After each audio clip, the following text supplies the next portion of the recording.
더불어민주당 서울시당 공식 팟캐스트 고품격 용기 있는 방송 서당캐 6번째 방송 2부를 시작하겠습니다. 박수!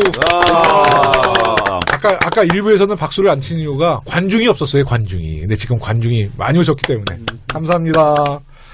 예, 1부에서 예고해드린 대로 오늘은 민주 10년, 보수 9년 시리즈 3번째 주제로 대통령의 말과 글쓰기에 대해 알아보도록 하겠습니다. 오늘 주제 이야기를 위해 특별한 초대 손님 2분을 모셨습니다. 먼저 대통령 글쓰기의 저자 강원국 전 대통령 연설 비서관님을 모셨습니다. 안녕하세요. 네, 아유 반갑습니다. 네, 네, 안녕하세요. 예, 불러주셔서 고맙습니다. 분위기가 너무 괜찮으십니다. 네, 너무 멋지시죠? 네, 네. 멋있습니다.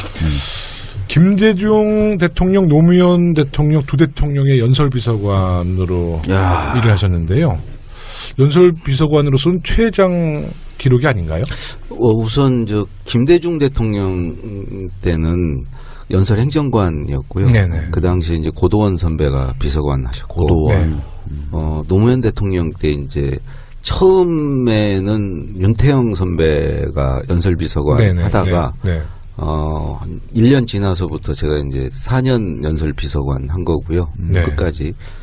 그러니까 이제 연설 비서관으로 최장이라고 그러면 그거는 잘 모르겠고요. 네네. 연설 쓰면서 청와대에 있었던 사람, 또 저기가 있다. 그 전에 더 오래 있던 사람이 한 분 계세요, 선배가. 네. 그러세요? 근데 이제 그분은 비서관을 안 하셨고, 그래서 전 어찌 됐건 하여튼 오랫동안 있었습니다. 예. 여기 잠깐 청취자분들 위해서 저도 궁금한데, 네네네. 자, 그럼 행정관 체계가, 네, 예. 그 다음에 비서관, 그 위에가? 그러니까 이제 크게 보면, 네. 청와대는 대통령하고 비서실장 2분 빼면, 네. 2직급만 있는 거죠. 행정관과 비서관. 근데 비서관 중에 몇 분이 수석 비서관이에요. 수석 비서관. 네. 그러니까 수석 비서관인데 사실은 그분도 비서관 직급인데. 그러니까 비서관이 이제 비서들인 거고, 이제 그 비서관을 보좌하는 분들이 행정관이래요. 예.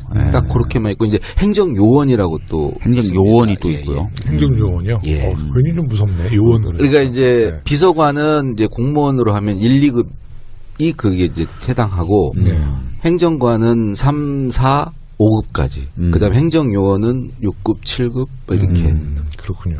저도 좀 궁금했었어요. 저도 청와대 생활 안 해봐서. 저도 안 해봤는데 요즘에 이제 뭐 이영선은 행정관, 뭐 누구는 비서관. 근데 이제 보통 국회의원들은 보좌관이 비서관보다 높잖아요. 네, 그래서 어디 가서 이제 비서관이라고 그러면 행정관보다 낮은 걸로 알죠. 보통 이게 국장 그러면 네네. 청와대 국장 그러면 행정관이거든요. 근데 청와대 국장이 더 비서관보다 높다고 생각하는 분들이 많죠. 뭐 그 직책이 또 나라마다도 다르고 네, 우리나라에서 다른데 뭐 갑자기 좀 재미난 얘기가 있는데 중국 같은 경우는요 장관이 부장이거든요. 네. 근데 예전에 우리 이제 장관이 중국에서 뭐 장관을 만나기로 했는데 명함을 주니까 이제 뭐 외교부장. 그래서 한 10분 기다렸다는 거예요. 언제 오냐? 네, 그 부장한테 당신 장관은 언제 오냐? 그랬더니 제가 장관입니다. 그러더래요. 근데 저는 원래 이제 연설문은 주로 이제 작가분들이 잘 쓰잖아요. 근데 대기업에 계셨다는 이야기가 있습니다. 그러니까 대기업, 대우그룹에서 네. 김우중 회장 연설문을 썼어요. 이제 기업에서도 연설문을 다 이제 대우그룹에 그 공채 사원으로 입사했는데 네. 한 거기 계열사에 7년 정도 근무하다가 김우중 회장이 이제 정경련 회장이 되셨어요. 네네. 97년도가 정확히 모르겠는데 그때 이제 그 정경련 회장이 되면 연설할 일이 있잖아요. 네. 그래서 이제 그때 회장 비서실로 가서 연설을 쓰게 됐죠. 원래 그럼 그런 쪽에 일을 좀 하셨었기 때문에 차출이 된 건가요? 아니면? 아니 그냥 저는 대우증권에서 그 홍보실에만 7년 있었거든요. 혹시 찌라시 만드신 거 아니에요? 사보 뭐 사보 사내방송 이런 거 홍보 쪽을 좀 하셨군요. 그러니까 그런 그냥 사내용 이렇게 글을 근데 썼죠. 대단하신 것 같아요. 김우중, 김대중, 노무현. 야, 그 청춘을 진짜 그 검을 들고 하다 보내셨네. 뭐 대단하십니다. 지나 보니까 예. 네. 어떻게 연설문을 작성하시다 보면 뭐 사실 그냥 흔히 시체말로 글빨도 좋아야 되지만 그 대통령의 생각을 잘 파악해야 되잖아요. 어떻습니까? 김대중 대통령과 노무현 대통령 두 분을 모셔봤는데 좀 많은 대면 접촉을 해서 그분들의 마음을 좀 이해하고 쓰시나요? 아니면 어떤 자료나 뭐 주위의 비서관들의 어떤 조언을 통해서 글을 작성하시나요? 우선 뭐 글빨이나 네. 뭐 이런 건 필요 없어요. 네. 그러니까 이제 기본적으로는 있어야죠. 아니요, 그럴 필요 없는 게 이제 김대중 대통령 모실 때는 네. 김대중 대통령 글빨대로 쓰면 되고요. 노무현 대통령 때는 노무현 대통령 글빨대로 써야지 내 글빨이 있으면 그게 무슨 얘기죠? 그분의 문체로 그분의 어투와 문체를 써야지 내가 만약에 글빨이 있으면 내 글을 쓰게 되잖아요. 내 네. 문체를 쓰게 되면 그건 이제 기본적으로 안 되는 거. 그래서 유시민 장관 같은 경우 절대 연설비서관 못합니다. 네. 예, 그분은 워낙 본인의 글빨이 있기 때문에 오히려 그걸 다 제거하고 하려면 더 힘들죠. 저보다. 저는 이제 아예 없기 때문에 이 사람 저 사람 맞춰서 쓰면 되는데 김대중 대통령님은 사전에 구술을 안 해주셨어요. 그때는 구조상 이렇게 뭐 비서관이 그렇죠. 대통령과 만나서 뭘 듣고 이럴 수 없었기 때문에 저 같은 경우는 그냥 저 혼자 김대중 대통령이 직접 쓰신 책을 가지고 어록을 제가 만들어서 단어별로 어록을 만들어 그걸 가지고 이제 썼고요. 그러니까 사후적으로 김대중 대통령이 꼼꼼하게 고쳐주셨기 때문에 치밀하시죠. 네. 그래서 그런 식으로 이제 연설문을 완성했고 노무현 대통령은 뭐 늘 그런 건 아니지만 좀 중요하다 싶으면 부르셨어요. 그래서 구술해 주시고 그러셨어요? 그리고 아주 중요한 연설은 같이 작업을 했고요. 네. 그래서 요즘 문제되는 뭐 이제 관저 회의실 거기서 연설문 작업은 본관 직무실에서 하기는 분위기가 너무 딱딱하고 하니까 주로 뭐 밤 늦게나 휴일에 관저 회의실에서 많이 하셨죠. 아니, 그러니까 그런 경험을 바탕으로 보면 최순실의 대통령 연설문 수정 관련된 보도 보시고 정말 놀라셨겠어요. 이게 나라인가, 이게 대통령인가 깜짝 놀라셨겠습니다. 저는 그냥 안 믿었죠. 다른 어떤 문건은 나갈 수 있지만 있을 수도 있죠. 그것도 안 되지만 어떻게 대통령 연설문이 뭐 나가고 밖에서 그걸 손을 댔다고 하는 거는 제가 그때 그 첫 뉴스가 나오고 뭐 기자분들이 전화를 해서 그런 일은 있을 수가 없고 뭐 그거 본인 말고는 그게 간이 배 밖으로 나오지 않고는 그건 불가능한 일이다. 그러니까 지금 말씀하신 걸 좀 종합해 보면 최순실 연설비서관은 그 사람의 말과 생각을 잘 알아야 된다는 거잖아요. 최순실이 그걸 했다는 거고 오히려 좀 더 지나치게 한번 억측이 될 수 있지만 생각해보면 사실상 최순실의 생각대로 박근혜 대통령이 행동이나 말을 해왔을 수도 있다는 거죠. 아니 그러니까 이 대통령은 말로써 통치를 하니까 국정 운영을 말로 하지 뭐합니까. 말로 하는데 그 말을 손을 대고 그걸 하는 사람이 결국은 뭐 그 사람이 대통령인 거죠. 혹시 제가 좀 껴드는 질문 좀 해드릴까요? 최근에 그 관저의 구조에 대한 얘기가 참 많아요. 관저에 집무실이 있냐 없냐. 그게 계속 화제가 되고 있고 쟁점이 되고 있는데 방금 이제 관저 회의실 뭐 이런 말씀하셨으니까 관저 추리를 많이 하셨을 것 같아서 관저에 진짜 집무실이라는 데가 있습니까? 노무현 대통령은 관저에서 일을 많이 하신 편이죠. 주로 이제 밤늦게라든가 아침 일찍 조찬 전에 그다음에 휴일 같은 때 그리고 그 당시에는 뭐 수석이나 비서관들이 그냥 무시로 대통령을 찾아갈 수 있었고 아무 때나 찾아가서 면담하고 뭐 이럴 수 있었던 상황 보고하고 그랬는데 그 관저 안에 저희가 주로 했던 데는 회의실이 조그만 게 하나 있고요. 또 하나는 식사까지 할 수 있는 식당 비슷한 거. 식탁이 원탁이 하나 있고 옆에 이제 응접 세트가 있는데 한 10명 정도가 동시에 이제 앉을 수 있는 정도의 규모예요. 그거 두 개 말고는 그렇게 많이 관저에서 여러 일을 처리하셨던 분인데 한 번도 그 공간 말고 다른 데서 소위 직무실이 있다면 뭐 다른 뭐가 있다는 얘기 아니에요? 거기서 단 한 번도 참모들과 만난 적이 없으시거든요. 그런데 도대체 좀 직무실을 어디를 얘기하는 건지. 근데 박주민 의원님이 청와대를 한번 들어가시게 되겠는데 너무 청와대에 관심도 많으시고. 왜냐하면 이번 탄핵 사건의 핵심이 맞아요. 네네. 관저 집무실이 있고 근데 맞아요. 네. 얘기가 관저 집무실에서 일하는 거나 본관이라고 하나요? 거기서 일하는 거는 똑같다고 지금 계속 진술하고 있어요. 사실상 차이가 없다. 차이가 없는데 왜 관저에서 세월호 참사 당시에 있었다는 게 문제가 되느냐라고 김규현이라고 하는 그 당시 세월호 참사 당시에 국가안보실 차장이 그렇게 진술을 했거든요. 근데 그런 건 아닌 거죠, 그죠?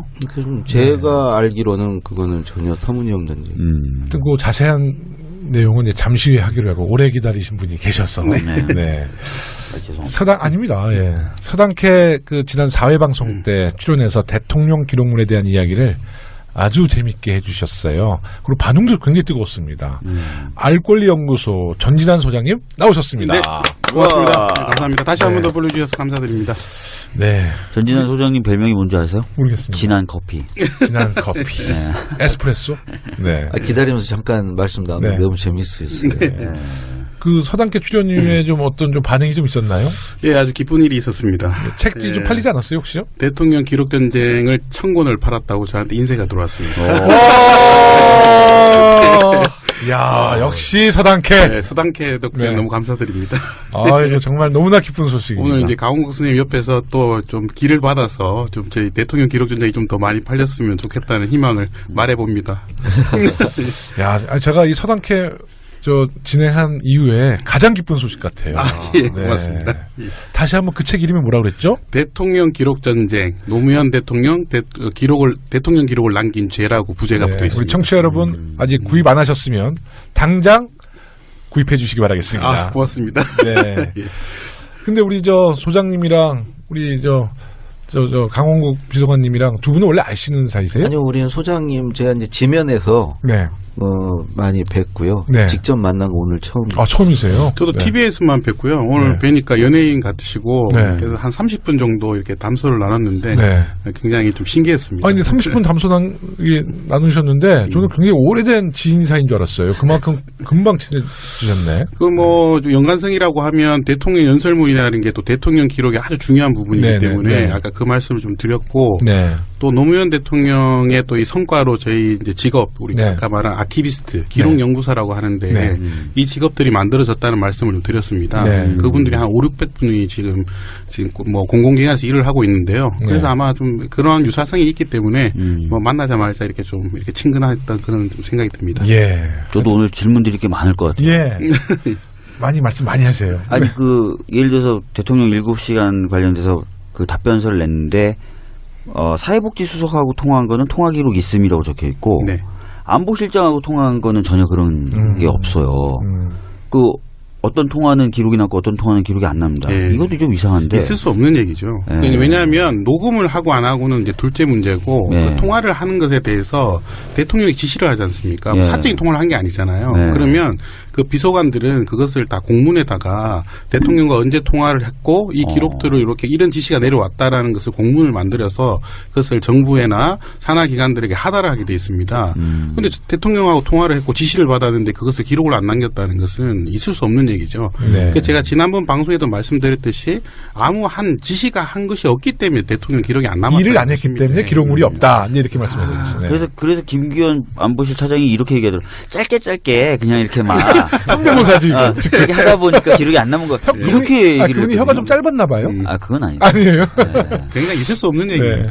근데 하실 말씀은 많지만 잠시 광고 듣고 와서 본격적인 이야기를 나눠보겠습니다. 더불어민주당 서울특별시당 공식 팟캐스트 서당캐를 함께 만들어갈 집단지성 서당패의 단원을 모집합니다.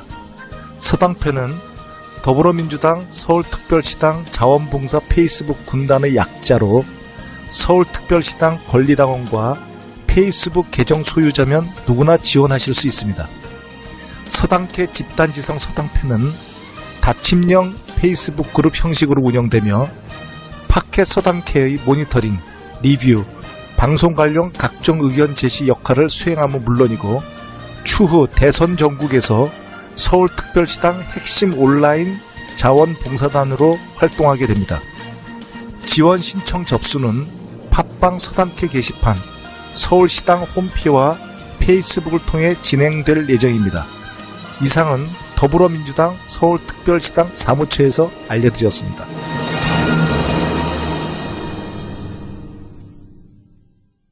대통령의 글쓰기란 책, 네, 어떻게 발간하게 되셨습니까? 그 노무현 대통령이 최초에 이제 그 3년차 때 말씀을 하셨는데 책을 쓰라고 네. 글쓰기에 관한 책을 써라. 네. 공무원들이 글쓰기 수준이 너무 형편없다. 이렇게 보고서를 읽으면 읽을수록 더 궁금해지는 보고서들을 쓴다. 그래서 이제 공무원들 이게 참 희한한 재주들을 가졌다고 그때 그러셨어요. 네. 그러면서 자네는 청와대 근무를 오래 했는데 자네가 뭐 잘나서 그런 게 아니고 운이 좋아서 그러니까 그렇게 기회가 돼서 했으면 그런 경험을 공유해야 된다. 네. 그래서 그렇지 않으면 자네 특권 누린 거다. 대통령께서 직접 그렇게 말씀하셨어요. 네. 왜 그러냐면 그 뒤로도 제가 계속 안 하니까 한 2번 더 얘기하셨거든요. 그러면서 역사의 진보라는 건 소수가 누리던 걸 다수가 누리면 그 역사가 진보한 거다. 그러니까 자네가 경험한 거를 다른 공무원들도 같이 자네가 공유해서 경험하면 그 역사의 진보에 자네가 기여하는 거다. 네. 그래서 책을 쓰라고 그러셨는데 계속 못 썼죠. 제가 네. 쓸 수가 없죠. 제가 지금 그 대통령님 연설문 쓰기도 지금 버거운데 그런데 계속 2번 더 얘기를 하셔서 A4 용지 한 10장짜리로 이렇게 작성을 했어요. 그래서 보고를 이지원으로 했더니 자네 책 쓰라니까 이렇게 뭐 이상한 걸 이렇게 자꾸 보내냐고 좀 그러셔서 그러시면서 뭐 기왕에 했으니까 이거라도 청와대 브리핑에 올려서 네. 공유하라. 그 대신 책을 써라 그러셨는데 그러고 나서 이제 한참 지나서 한 대통령님 돌아가시고 그러고도 이제 한참 지나서 제가 이제 그 당시에 이제 이명박 말기인데 출판사 직원이 됐어요. 네. 그러니까 이제 그 편집 사원으로 제가 네. 이제 들어갔는데 거기 가서 한 1년 반 일을 하다 보니까 이게 책 쓰는 게 그렇게 어려운 일이 아니라는 걸 제가 이제 알게 돼서 네. 어떻게 책 쓰는 게 어렵다고 말씀하시죠? 아니 그 책을 좀 한 그때 7권 정도 이제 편집을 한 다른 분들 그게 뭐 특별한 사람만 책을 쓰는 줄 알았는데 이제 그렇지 않다는 거를 그때 좀 그래도 그래 알게 재주가 됐고. 있으신 거예요. 네. 그래서 이제 예전에 이제 노무현 대통령께서 얘기하신 것도 생각이 나고 그래서 그 10장짜리를 찾아봤어요. 네. 그냥 없는 거야 저한테. 대통령한테 보고했던 10장. 네. 네. 그런데 우리 행정관 한 분이 그걸 갖고 계시더라고요. 그 10장을 10배 불린 거예요. 야. 근데 뭐 다 팩트가 있고 다 이제 뭐 있잖아요. 그죠? 네. 그렇죠. 이제 거기는 대통령과의 일화 같은 게 없었는데 그 일화 같은 걸 내가 경험한 일화를 이제 집어넣어서 책을 썼죠. 그러니까 대통령의 말과 글 그리고 개인의 말과 글 뭐 다른 의미인데 어떤 의미로 부여하세요? 뭐 이렇게 얘기할 수 있겠네요. 예를 들어서 노무현 대통령께서 못 해먹겠다는 말씀하셨거든요. 그때 엄청 공격받지 않았었나요? 그렇죠. 엄청 공격받았죠. 공격을 받았죠. 사설에도 나오랬어요 그때. 그게 무슨 어떤 상황이었냐면 이제 그때부터 이제 소위 이제 계속 말이 구설수에 오르기 시작했는데 취임하시고 얼마 안 됐을 때요. 광주 가셨다가 그 광주 지역 대학생들이 이렇게 행사장 입구를 이렇게 막고 시위를 해서 대통령이 그 정문으로 못 들어가셨어요. 그리고 그래가지고 그날 이렇게 이제 올라오셨는데 광주 지역 인사들이 대통령께 좀 죄송하다는 얘기를 드리려고 이제 청와대를 방문했어요. 네네, 저녁 때. 네네. 그래서 관저에서 이제 저녁 식사를 하는 자리에서 대통령께서 이제 이런 얘기죠. 이제 진보는 진보대로 나한테 기대하는 게 크고 네. 또 저쪽은 뭐 어떻게 대통령 거의 인정하지 않는 분위기였었고 그런 상황에서 대통령직을 내가 잘할 수 있을지 네. 이제 그런 취지로 얘기를 하셨는데 내가 듣기에는 그 대통령을 잘하고 싶다는 의미였어요. 네네, 잘하고 네. 싶은데 네. 잘 못할 것 같아서 걱정이다. 그런데 이제 그게 그 참석하신 분 중에 누가 하나가 이제 식사를 마치고 못 타먹겠다 그러더라. 이렇게. 네, 그렇게 전한 거예요, 언론에. 그래서 이제 그게 문제가 됐는데 개인으로서 그런 얘기 할 수 있잖아요. 네네. 좀 뭐 이거 못 해먹겠네. 우리 자주 하잖아요. 그게 이제 개인의 말이고 이제 대통령의 말이 그랬다고 그래서 이제 문제가 그런 어마어마한 차이는 있죠. 야, 근데 그 한마디에도 정말 그때 막 전국이 막 정말 막 뒤집어졌는데. 그게 이제 사실은 말이 안 되는 게 노무현 대통령 나중에 한 5년차 때 말씀하신 게 그 이런 얘기 하셨어요. 5년 내내가 그 어떤 막말 시비, 품위 있는 말을 쓰지 않는다는 얘기를 내내 들었는데 그게 이제 언론이 그렇게 계속 지적할 만큼 그렇게 중요한 그 문제였는가? 네네. 그렇게 중요한 문제였다면 YS 때는 단 한 번도 나는 신문에 그런 얘기를 그분도 틀림없이 많이 하셨을 텐데 스타일이 많이 하시는 스타일이죠. 5년 내에 한 번도 그런 기사를 본 적이 없고 그렇다면 이게 뭐가 문제? 그게 중요하지 않다는 거냐? 아니면 이제 그런 얘기 하시면서 본인도 어떻게 그 말을 고쳐보려고 대통령 되고 나서 고쳐보려고 했는데 내가 50몇 년 살아오면서 그렇게 품위 있게 말하는 환경에 살지 않았다. 그래서 안 고쳐지더라. 또 너무 인간적이고 소탈한 분들이 이제 그런 얘기하는데 YS도 좀 굉장히 인간적이고 소탈한 부분이 있어서 그런 얘기를 많이 하셨대요. 하는데 저는 아까 이제 여쭤본 말씀은 대통령의 그 말 한마디가 미치는 이제 영향이 굉장히 크잖아요. 그렇죠. 영향력이. 근데 그 박근혜 대통령의 연설문을 그냥 강남 아줌마 최순실이가 그걸 다 수정해서 대통령의 말과 글을 바꿨다 그러면 저는 정말 그거는 있을 수 없는 일뿐만 아니라 이거는 정말 우리 건국 이후에 이런 일이 과연 한 번이라도 있었을까. 그러니까 네. 그거는 그 권력을 양도한 거죠. 그렇게밖에 볼 수 없어요. 그러니까 정말 최순실이 대통령이었던 거죠. 말과 글을 장악했으니까. 그 실제로 그 대통령이 말하기 전에 연설을 하기 전에는 각 이제 비서관실별로 이렇게 보고서를 올립니다. 네. 그러면 대통령이 그 보고서를 보고 그 중에 중요한 키워드를 잡고 그걸 이제 말로 풀어내는 거거든요. 근데 이제 최순실이라는 사람은 그 말투를 바꾼 게 아니고 말의 내용을 바꾼 거예요. 그러니까 각 보고서에 올라온 내용들을 다 무시하고 그냥 그분의 그냥 판단 하나로 국가의 정책을 다 바꿔버린 거죠. 그냥. 제가 깜짝 놀란 게 있어. 최순실이 헌재 증인으로 출석했을 때 무슨 얘기를 했냐면 최순실 씨가 아니라 차은택 씨가 차은택 씨가 출석해서 뭐라 그랬냐면 2015년 초 최순실 씨가 계속 통일이 곧 될 거다라고 얘기했어요. 근데 그때 한참 박근혜 대통령이 그 얘기 했을 때였거든요. 통일 대박이고 통일 곧 온다. 조금 있으면 통일된다. 그러니까 이게 단순히 진짜 말투 바꿔주는 게 아니라 사상이라든지 또는 정책적 방향이라든지 이런 것들을 깊이 공유했거나 아니면 최순실 씨 생각대로 대통령이 진짜 말하거나 행동을 했을 것 같아요. 제가 볼 때는 바꿔줬다는 말은 틀리고요. 아예 없는 데다가 넣어준 거죠. 그리고 긍정적인 의미의 통일이 아니고 북한이 망한다는 확신을 계속적으로 대통령한테 줬다는 거죠. 그래서 그 근거는 뭐냐 그랬더니 뭐 자신의 감이다 이런 얘기를 하면서 그걸 그 공식적인 연설문에 넣어버리니까 통일부나 이런 곳에서는 사실 생각해 보시면 통일된다고 북한이 망한다는데 통일부에서 무슨 일을 할 수 있겠어요. 그냥 통일부가 아예 그냥 업무 정지가 되는 것이죠. 그만큼 큰 영향을 미치는 그런 것이 연설문이라고 생각합니다. 저희가 이제 시작할 때 말씀드렸지만 김대중 대통령, 노무현 대통령이 글도 잘 쓰시고 또 말씀도 워낙 잘하는 달변가시고 우리 김대중, 노무현 대통령의 그 매력이잖아요. 그래도 좀 차이는 있을 거예요. 스타일이 좀 다르시니까. 어떻습니까? 완전히 다르죠. 네.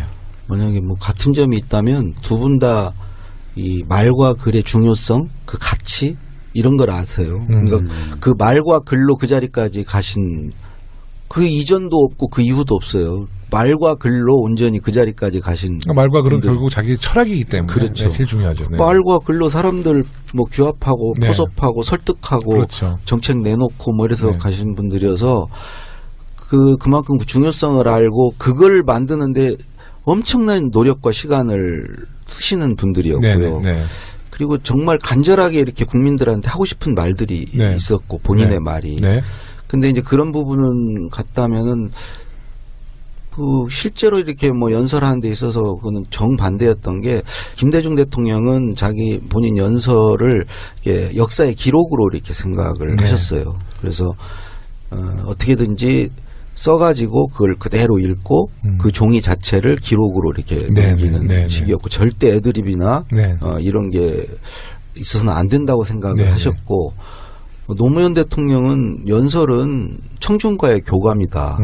그러니까 이 써온 걸 줄줄줄 읽으면 교감이 잘 안 되지 않느냐. 그리고 청중의 어떤 반응을 보면서 반응이 있으면 거기에 응대해주고 그래서 그러다 보니까 이제 애드립이 있을 수밖에 없고 이제 그런 차이점이 있고 이게 기록이라고 생각한 김대중 대통령은 항상 얘기의 반복을 원하셨어요. 그러니까 예를 들어서 어떤 사안에 대해서 이렇게 한번 얘기를 하셨으면 다음에 그 얘기를 할 때는 그걸 그대로 얘기를 왜 그러냐면 그 후대에 이 김대중 대통령의 생각이 어느 거냐 이때는 이게 안 되기 때문에 반복하라고 그러셨어요.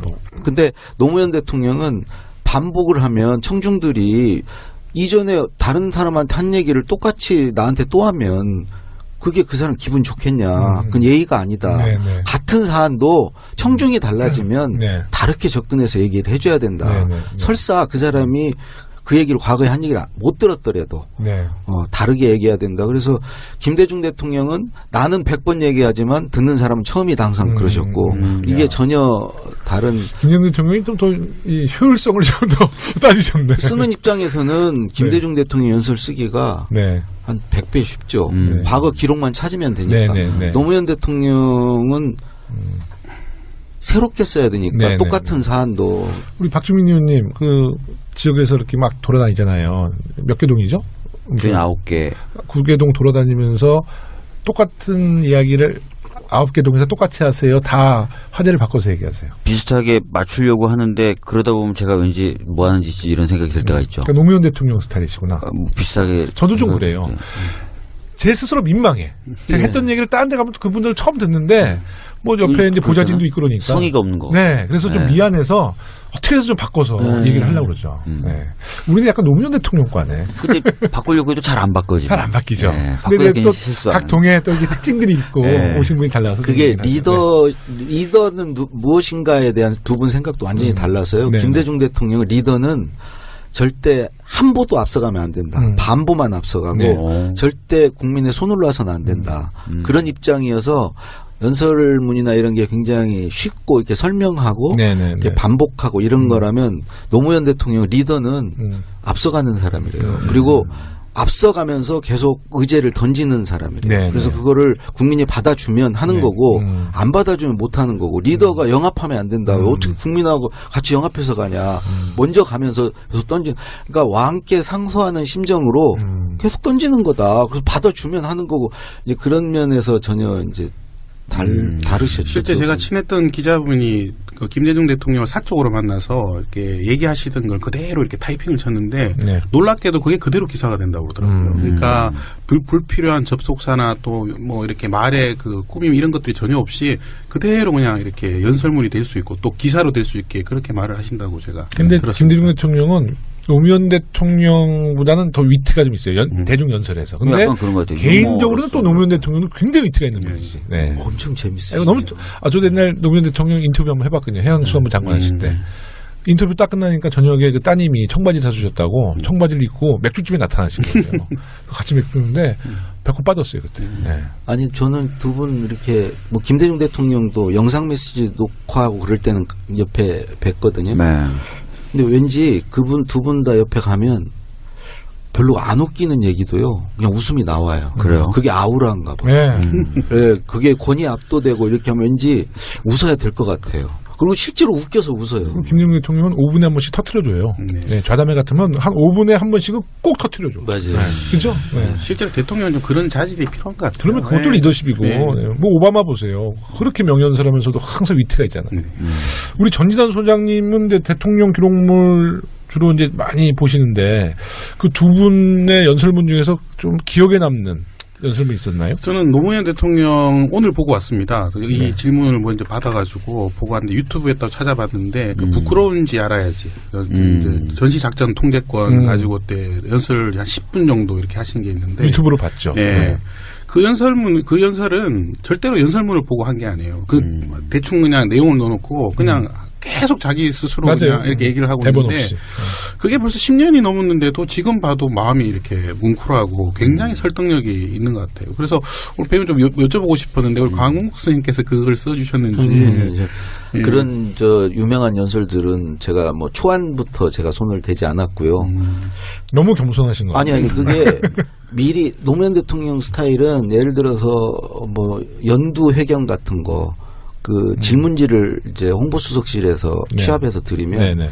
그거 가꾸지 말라고. 난 오히려 이거 보면 제약받고 더 이게 경직되고. 그렇죠. 네네네. 그러니까 아이디어가 이게 사람이 즉석에서 딱 받았을 때 탁 떠오르는 게 이게 아주 쌈박한 게 나오잖아요. 네. 그리고 자기 본 마음이 실리는 거. 사전 질문지를 안 받겠다. 네. 근데 그 마찬가지로 초안이 있는 연설은 거기 틀에 제약을 받아서 그런 걸로 이렇게 노무현 대통령 연설에 남질 않았어요. 본인이 직접 이렇게 하신 거, 그 중에 대표적인 게 독도는 우리 땅입니다라고 시작하는 그 한일 관계에 관한 연설이 있거든요. 이게 고이즈미한테 이렇게 얘기하는 건데, 제가 볼 때는 그 5년 동안 가장 좋은 연설이었는데, 그거는 초안이 없었어요. 대통령께서 그냥 일필유지 하신 거고, 아까 우리 소장님께서 얘기한 저 부끄러운 줄 알아야지.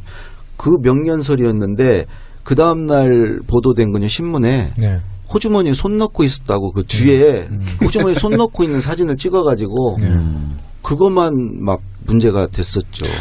근데 지금도 유튜브에 최근에 댓글이 달려서 박근혜 대통령과 비교를 하면서 그 대통령의 말의 그 호소력을 대해서 이렇게 댓글을 다시는 분들을 봤어요. 울컥하다. 네. 저런 대통령을 가지고 싶다. 제가 오바마 대통령이 퇴임 연설하는 걸 뭐 영어로 잘 알아듣지는 못하지만 그분의 그 표정과 말투만 들어도 신뢰가 그분의 가고. 정말 8년 동안 있었던 그 진정성이 느껴지잖아요, 사실은. 근데 뭐 얼마 전에 박근혜 대통령이 또 뭐 이상한 그 인터넷 언론과 같이 나와서 얘기하는 걸 보면 너무 한숨이 나와요. 그런 걸 보면 일반 시민들도 그런 걸 보면 그냥 너무 실망스러운 거죠. 기자들도 왜 다 불러서 하지 저렇게 한 명만 이렇게 불러가지고 변명 일관적으로 그리고 말대 어투도 맞지 않고 팩트도 맞지 않고 아무것도 맞지 않는 저런 말들을 하면서 국민들이 점점점 절망하게 되고 상대적으로 이번에 나오신 후보들이 굉장히 좀 빛이 나더라고요. 저는 또 상대적으로 말을 또 진짜 잘하시는 분들이 많으니까 그런 면에 참 안타까운 면이 있습니다. 말이나 글이나 말 기술이나 글재주가 있는 게 아니고 제가 볼 때는 그 사람 자체예요. 그럼요. 그 사람이 좋아야 말도 좋고 글도 좋고. 그러니까 말을 잘하고 글을 잘 쓰려면 잘 살아야 돼요. 그러니까 아니 제가 오늘 생각해 보니까 박정희, 그리고 전두환, 노태우, 이명박, 박근혜 대중 연설에서 저는 정말 한 번도 감동을 받은 적이 없었던 것 같아요. 그대로 읽는 분들이죠. 아니, 그러니까 정말 우리 청취자 여러분들께서도 역대 보수 정권의 대통령들의 발언을 한번 유튜브로 한번 찾아보세요.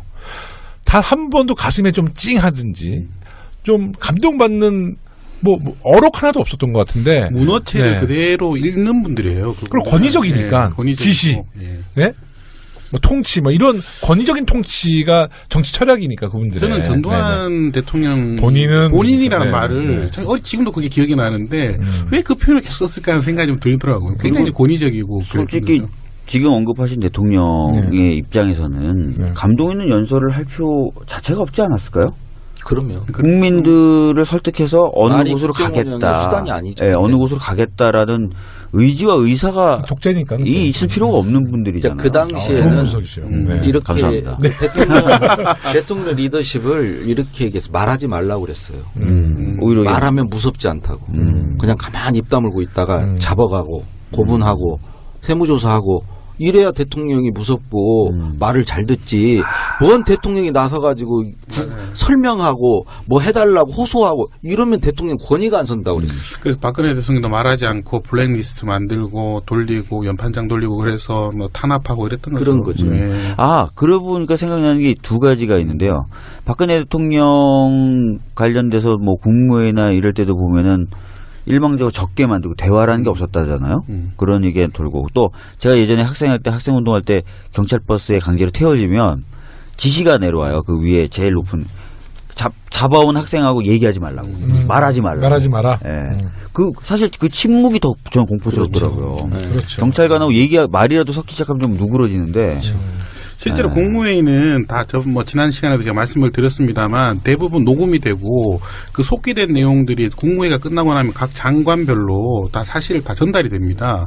그래서 그 시간은 적을 필요가 없이 사실 서로 소통하는 이렇게 근데 우리나라 국무회의는 거의 남겨져 있지 않아요. 왜냐하면 국무회의 때 장관들이 아무 말도 안 하거든요. 그래서 대통령만 말을 해요. 그러다 보니까 이게 국무회의를 제가 정보공개 청구해서 받아보면 찬반만 남아 있어요. 그냥 그러니까 전혀 과정이 남아 있지 않습니다. 지금. 나는 그 TV에서 그 장면을 보면 대통령은 뭘 읽어요. 뭐 읽어요? 말하는 게 아니고 읽어요. 네. 그리고 적어요.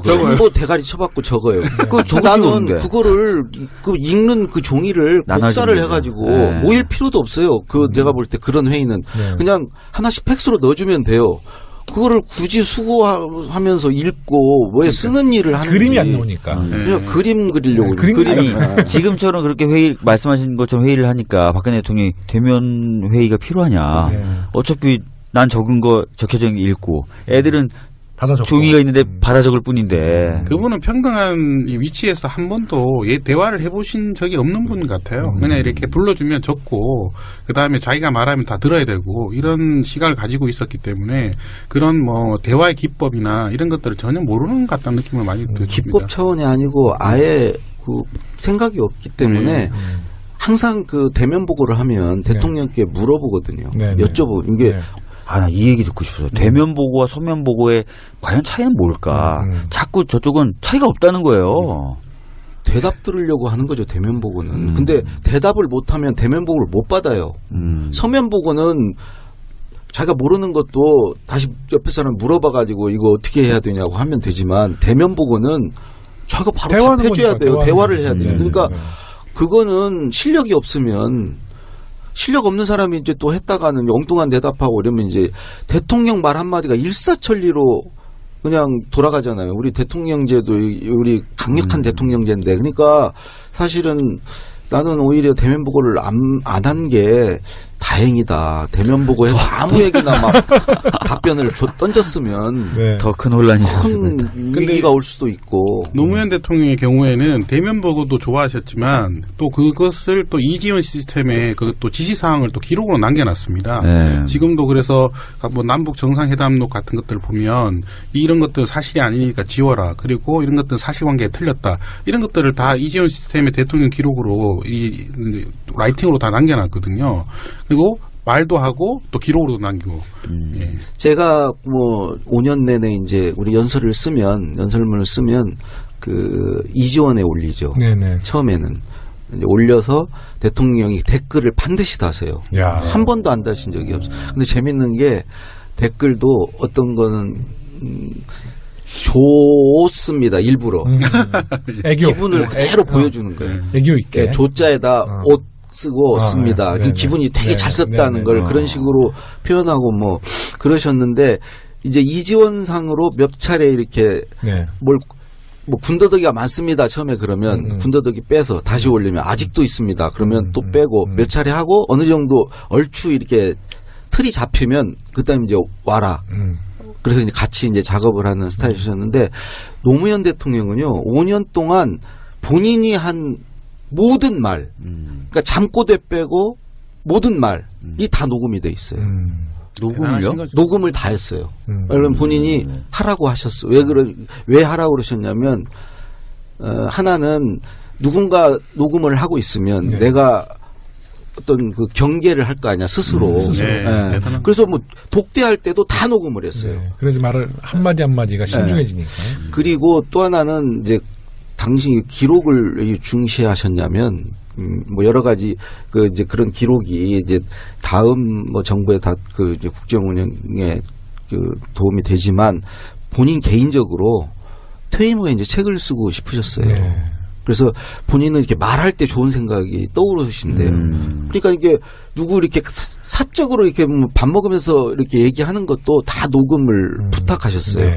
그래서 그게 나중에 이제 체결 시스템에 도움이 되고 이지원 시스템도 그 안에 그야말로 5년 동안의 모든 기록이 다 들어있어요. 네. 그러니까 말과 글이 노무현 참여정부 5년의 말과 글이 정말 토시 하나 안 빼고 다 남아 있어요. 대단한 거죠. 대단한 거죠. 그 제가 좀 추가로 말씀드리고 싶은 건 이 노무현 대통령의 정신을 이제 박원순 서울시장하고 또 염태영 수원시장이 이제 부임하자마자 사관을 뒀어요. 그래서 항상 회의를 할 때 독대를 하거나 이럴 때 옆에 두시고 그분이 녹음과 기록을 같이 했거든요. 그래서 그게 어떤 한 사람이 있을 때는 뭐 청탁이나 아니면 부정한 얘기를 하지가 못합니다. 근데 왜 새누리당 출신들의 단체, 자치단체라는 그런 것들을 못하고 왜 민주당 출신 그런 거 할까? 제가 곰곰이 생각한 적이 있어요. 사실은. 그런 것들이 좀 리더의 어떤 자신감이라고 할까? 또 리더의 어떤 투명성 이런 것들이 굉장히 좀 강하게 반영돼 있는 게 아니라 자신감이죠. 자신감이라고 생각합니다. 아니 나의 말과 행동을 다 공개하겠다는 건 자신 있는 사람만 할 수 있지. 나쁜 짓 할 사람이 있고 공개 안 하죠. 은폐하죠. 제가 최근에 이제 어떤 글을 읽어보니까 승정원 일기에 대한 얘기가 나오더라고요. 네. 그게 이제 좀 소실되고 그래서 그런데 소실이 안 됐으면 한 5억자 정도 된대요. 와. 그래서 지금도 다 번역이 안 됐어요. 예, 번역이 한 25%밖에 진행이 안 됐대요. 그 임금이 무슨 말했는지 다 소상히 적혀져 있고 항상 시작은 임금이 어디 있는지부터 시작된대요. 그러니까 승정원이 예전으로 따지면 청와대잖아요. 청와대. 그렇죠. 네. 청와대 비서실. 조승지, 그래서 다 적는 거죠. 그리고 치료받고 특히 임금이 그런 건 다 적는데 누가 참여해서 무슨 시술을 했고 이거 다 적는데. 그러니까 그때만큼도 못한 거예요. 지금 박근혜 대통령의 이런 기록이라든지 이런 건. 박근혜 대통령은 제가 다시 말씀드리지만 한 일이 없기 때문에 계속 TV를 보시거나 아니면 멍 때리고 계시거나 이런 시간들이 너무 많았기 때문에 실제로 그분이 일정일 보면 계속 비어져 있어요. 네, 그래서 있죠. 아무 하는 일이 없으니까 기록을 할 수가 없는 거예요. 실제로 그런 게 정말 그분의 어떤 업무 결과로 나타나고 있는 거라는 그러면 거죠. 박근혜 대통령은 탄핵 전에도 멍 때리고 지금도 멍 때리고 있을 텐데. 그렇습니다. 그러니까 행적을 모른다는 것은 그분이 지금 뭔가 비서진들의 눈은 밖에 나가 있다는 거예요. 그러니까 사생활을 하고 있다는 얘기가 되는 것이죠. 굉장히 불행한 일입니다. 우리 저 강국 비서관님은 그래도 이제 열심히 이제 그 원고 만들어드리고 연설문 만들어드렸는데 노무현 대통령 경우에 그 연설문을 드렸는데 채택하지 않고 이제 애드립으로 이렇게 또 연설하실 때 그때는 좀 허탈한 마음 안 드세요? 열심히 밤을 새워서 연설문을 만들었는데 대통령께서 그 연설문을 인용하지 않고 오히려 그냥 개인적으로 이렇게 프리스피치를 하시면. 그 이제 노무현 대통령은 그 연설하는 시간까지 고치세요. 그러니까 이제 중요한 연설 같은 경우는 버전이 주제 자체가 다른 연설문을 전혀 다른 연설문을 몇 개를 작성하는 거예요. 그러니까 이제 그때가 딱 되면 그게 최종본이 되는 거죠. 시간이 더 남으면 또 다른 걸 쓰시겠죠. 그러니까 저는 애드립이라는 걸 그분은 절대 애드립이 아니고요. 그 전까지 새벽까지 준비를 해서 연설문을 만드시는 분인데 생각이 바뀌신 거예요. 아, 생각이 바뀌신. 근데 이제 그때는 씻을 수가 없잖아요. 그냥 하셔야 되잖아요. 그게 그런 거지.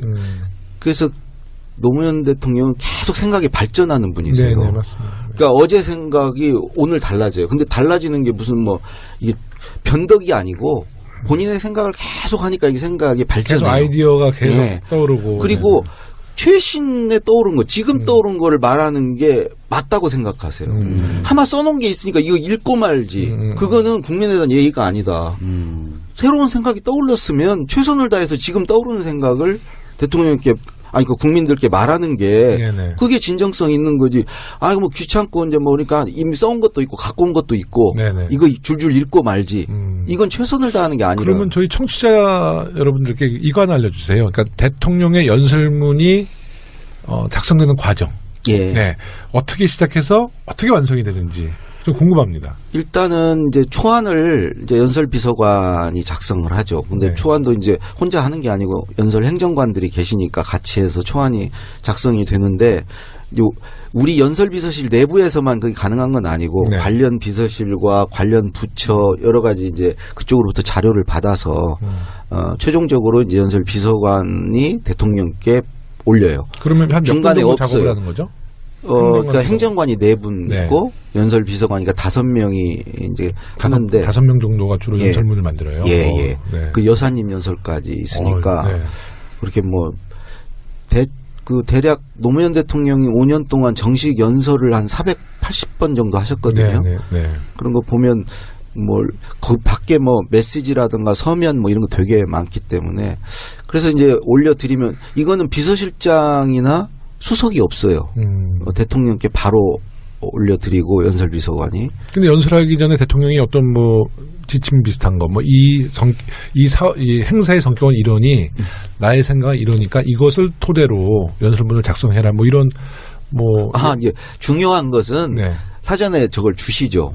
불러서 얘기하시기도 하고 메모로도 주시고 전화로도 주시고 중요한 건 그렇게 이제 해서 그걸 반영해서 하는 경우 있고 보통은 연설 초안을 올려드리면 대통령이 워낙 바쁘시니까 이제 요 계기에 되게 이런 말들을 듣고 싶어 하는구나 이 감을 잡을 수 있잖아요. 초안을 보면 이제 그걸 1차적으로 보시고 이제 구술을 하시는데 처음에는 아까 말씀드린 이지원으로 이렇게 댓글 형태로 주시다가 이제 오라고 그래서 직접 구술하는데 그때는 공동 작업이 아니죠. 대통령은 말씀을 하시고 저는 이제 손내 역할만 하는 거죠.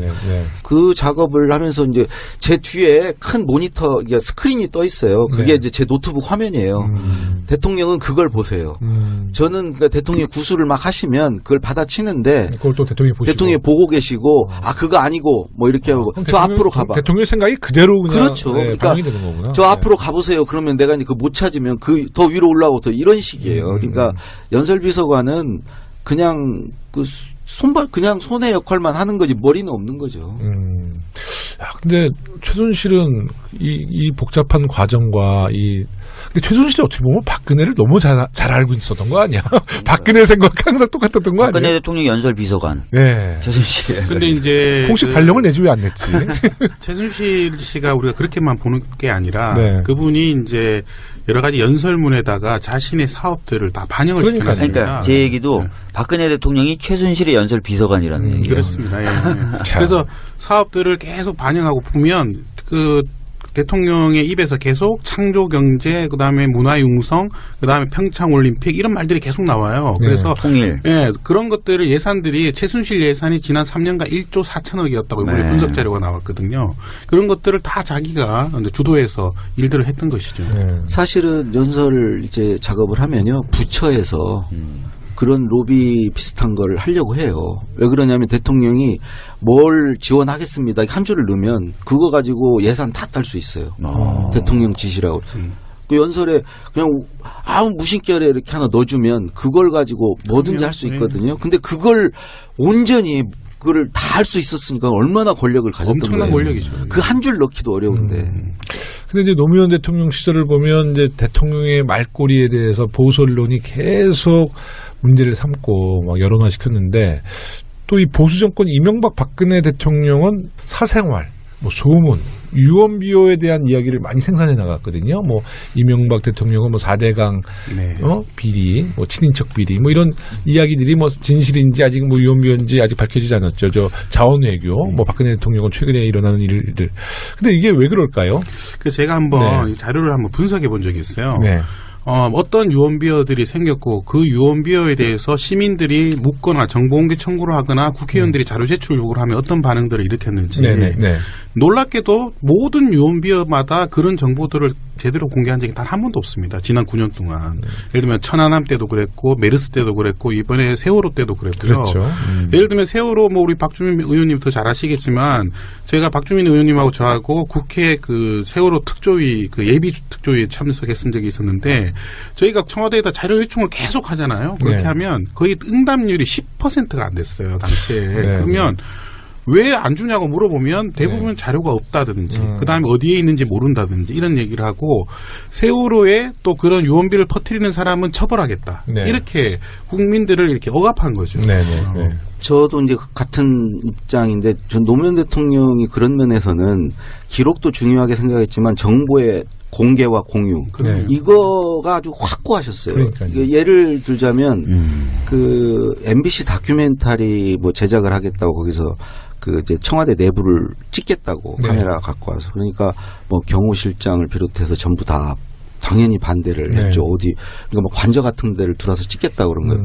내가 기억에 노무현 대통령께서 아니 왜 경호실장은 그걸 알아도 되고 왜 국민은 몰라야 됩니까? 야. 아니, 국민이 뭐가 위험합니까? 경호실장 알으면 국민 알아도 됩니다. 다 공개하세요. 그리고 거기서 요구한 것보다 더 보여주세요. 그러니까. 왜 그거를 안 보여줍니까? 그리고 그거를 소수가 독점하기 때문에 거기다 어깨 힘주고 자기만 한다고 으쓱대고 돌아다니고 그거 가지고 부정부패 피고 농간을 저지르는 것은 정보의 공개와 공유가 안 되기 때문에 소수가 독점하고 있는 사람들로 모든 문제가 생긴다는 햇볕을 쫙 쐬면 곰팡이는 없어진다는 거예요. 그래서 부패를 척결하는 데는 정보를 똑같이 다 누구들 국민 누구나 그냥 알 수 있게 해줘야 된다는 게 그분 생각이었어요. 그래서 본인부터 다 얘기했어요. 다 얘기하고 심지어 그 동포 이제 순방에 가시면 이 동포 간담회를 하잖아요. 그러니까 동포들을 만나면 또 평소 지론이 그런 데다가 알려주고 싶은 거예요. 돌아가는 걸 왜 알아야지. 알려주고 싶은데 이제 동포를 만나면 또 격해지시나요. 그러니까 막 다 얘기를 하시는데 그때 이제 안 해야 될 얘기가. 그러니까 그럴 때 이제 보수 언론에서 그렇죠. 그래서 공포 간담회라고 했죠. 동포 간담회. 이제 그 홍보수석실에서는 근데 사실은요 돌이켜 보면 기밀도 아니고 보안 사항도 아니에요.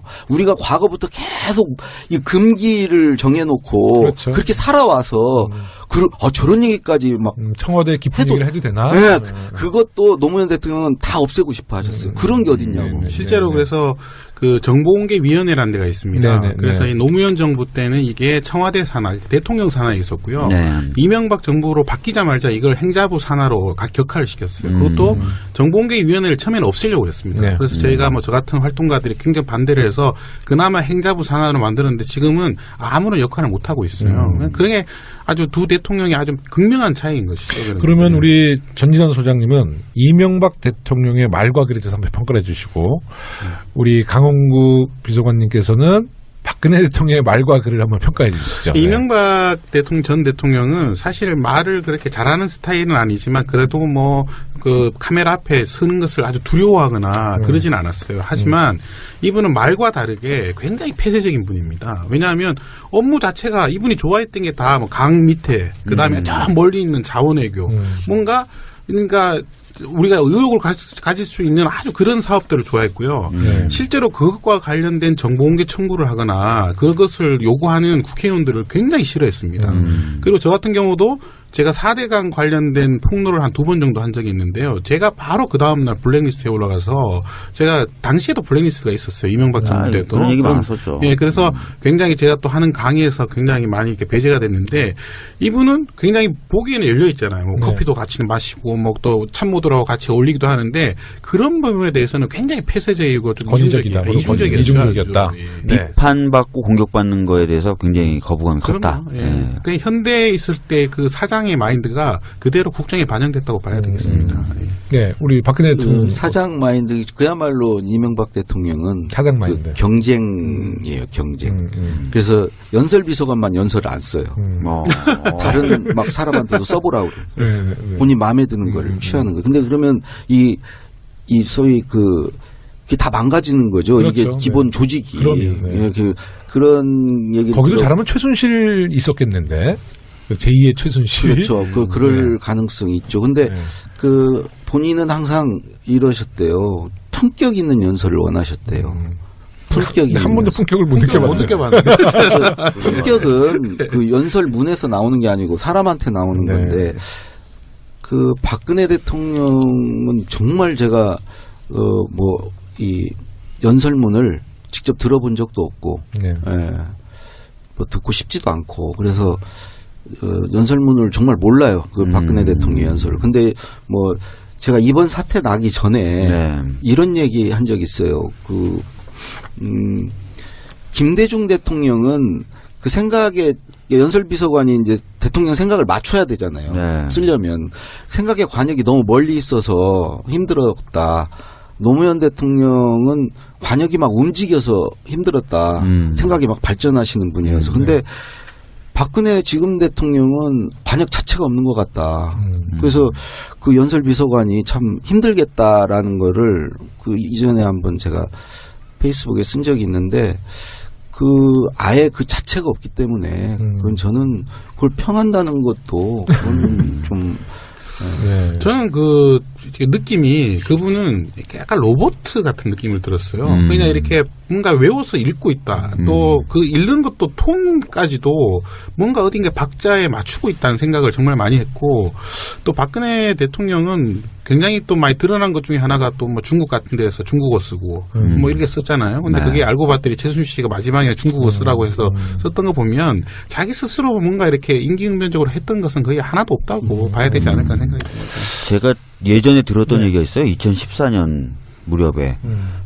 그때는 전혀 안 믿었었는데 박근혜 대통령이 그냥 이제 대중 앞에서 쓰여진 거 읽는 그런 타임 말고 사적으로 이렇게 대화를 하면 무슨 말을 하는지 잘 모르겠다는 얘기가 있다는 거예요. 그래서 아이고 무슨 설마 그러겠냐. 저 사람이 그래도 국회의원도 했었고 막 했었는데 그거는 아닐 거다라고 했었는데 최근에 진짜 얘기하는 거 뭐 계속 이렇게 하면서 주로 이제 지시대명사를 쓰는 게 어휘력이 빈곤해서 그래요. 단어를 못 찾는 거예요. 그러니까 그냥 뭐 이렇게. 자, 좋습니다. 이번에는 이제 대통령 기록물에 대해서 좀 이야기 좀 해보겠습니다. 전진환 소장님, 네. 지난 방송 때 현 정부의 그 기록물에 대해서 문제점을 이제 많이 비판하시고 제기하셨는데, 박근혜 정부 초기에 정부 3.0 프로젝트인가요? 뭐 정부 3.0에 하여튼 참여하셨죠. 네. 그때 많은 시민단체 분들과 참여했다가 언제부터 배제가 됐습니까? 박근혜 대통령이 이 정부 3.0 정책을 썼다는 것도 굉장히 좀 지금 생각해보면 웃기잖아요. 네. 근데 이게 이분이 박원순 시장이 굉장히 열린 시정 2.0 캠페인을 오래 했었거든요. 근데 그걸 보고 대통령 출마했을 때 원래는 이분들도 정부 2.0 운동을 하겠다고 이렇게 발표했다가 그 공약 발표 30분 전에 아니 서울시가 2.0을 하는데 우리가 어떻게 2.0을 하냐. 3.0을 올렸다고 그래요. 그래서 3.0을 그거 막 굳이 맞춰가지고 해서 나중에 제가 그때 정부 3.0이 뭐냐고 제가 각 정부 기관에 굉장히 많이 불려다녔습니다. 그때는 아주 뭐 좋았습니다. 아주. 근데 그래서 제가 여의도 연구소에도 갔다가 강연도 하고 국회의원들 새누리당 국회의원들한테 이제 얘기를 했던 적이 있는데 이렇게 하다가 제가 어느 날 이제 이게 결정적인 게 다 이게 보면 세월호 때부터 그랬던 것 같아요. 왜 세월호가 터지고 나서 굉장히 시민사회와 굉장히 갈등을 일으키면서 제가 올 행정자치부나 국가기록원 이런 곳에서 계속 회의를 참가를 했었거든요. 근데 갑자기 저를 이제 배제하고 독자적으로 일을 해서 어떤 일이 벌어졌냐면 정보공개 시스템이 있어요. 그게 뭐냐면 시민들이 정보공개 청구를 하는 거예요. 근데 그 시스템을 이제 만드는 과정에 제가 배제를 당했습니다. 근데 그 뒤에 이분들은 정보공개 청구를 해본 적이 없는 분들이기 때문에 공무원분들은 어떤 일이 벌어졌냐면 그 시스템을 개설하는 날에 그 개인정보 6만 건이 대구에 있는 시민단체에 전달이 됐어요. 그 시스템 오류 때문에. 그래서 제가 그때 놀랐던 게 그게 만약에 북한이나 아니면 다른 어디 기업에 들어갔으면 6만 명의 정보공개 청구를 뭘 했는지가 다 나와 있거든요. 그게 엄청난 개인정보예요, 사실. 그러니까 이렇게 본인들은 일을 제대로 하지도 못하면서 또 외부의 전문가들을 계속 배제하고 그리고 2014년 이후로는 배제 정도가 아니라 저 같은 사람들은 이제 공공의 적이라고 이제 찍기 시작했어요. 블랙리스트로. 그래서 뭐 예를 들면 이번에 제가 국가기록원 같은 데서는 제가 소속돼 있는 단체의 어떤 한 분과 정부 용역 계약을 했다고 해서 그 용역 계약을 맺은 공무원을 부산으로 정건을 저기 이렇게 쫓아냈어요. 그래서 그 또 공무원의 제 이름을 내고 전진환 같은 좌파 빨갱이하고 왜 계약을 하냐 이런 얘기들을 이제 하면서 2014년 이후로는 거의 뭐 시민사회에 완전히 이제 그러니까 세월호 사건 이후부터 이제 블랙리스트에 완전히 포함이 돼서 굉장한 불이익을 당하셨군요. 그렇죠. 제가 이제 그때 투명사회를 정보공개 센터라는 곳에서 일했는데 그때 저희가 세월호의 원인을 찾아내기 위해서 한 6개월 가량 사실 그 문서들을 계속 찾은 적이 있어요. 그리고 실제로 성과를 많이 냈었습니다. 그 이후로 이제 사실 이제 그때가 또 김기춘 이제 비서실장이 이제 완전히 청와대를 장악하는 시절이었는데 그때 아마 지금 보면 맞네요. 지금 보면 적군이라고 표현하잖아요. 아마 저희 같은 사람들을 적군이라고 이렇게 그냥 지칭했던 것 같아요. 그러면 우리 강원국 전 비서관님께서는 지금 청와대 나오셔서 라이팅 컨설턴트로 좀 활동하시는데 강연 다니시다가 갑자기 뭐 돌연 취소되고 뭐 그런 경험 없으셨어요? 그거는 제가 뭐 취소되는 건 많은데 뭐 때문에 취소됐는지는 이런 경우는 있었어요. 이렇게 강연을 하면 이제 질문들 하거든요. 주로 질문들을 많이 하시는 게 그 박근혜 대통령 연설은 어떠냐 그런 질문을 이 사태 전에 많이 받았는데 제가 한 번은 저는 연설을 들어본 적이 없다. TV에 나오면 바로 채널을 돌린다.